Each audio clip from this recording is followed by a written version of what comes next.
As restrictions ease, there are things we should all still do to reduce the risk of catching and spreading coronavirus, even if we've been vaccinated.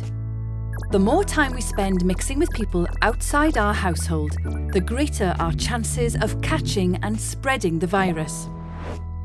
We're more likely to be exposed to the virus indoors, especially in high-touch areas like bathrooms and door handles. Also, where infected people are coughing or sneezing, the virus will be in the air and on surfaces. Almost 1 in 3 people with the virus don't have any symptoms, so it's impossible to see.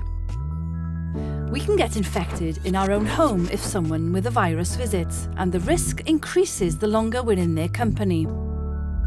Anywhere that is enclosed, with poor ventilation and lots of people, is more likely to lead to infection spreading, such as the home, workplace, public transport, and at social gatherings.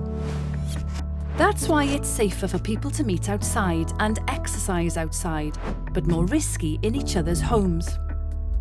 Maintaining our social distance and washing hands properly with soap and water for 20 seconds are still the most effective ways to protect ourselves and others.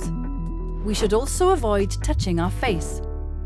When social distancing is not possible, on public transport, in shops, or in other enclosed places, we must wear a face mask.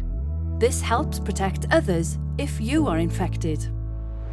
It's important to remember that if we're asked to self-isolate or have any coronavirus symptoms, we must isolate immediately to prevent spreading the virus and get a test.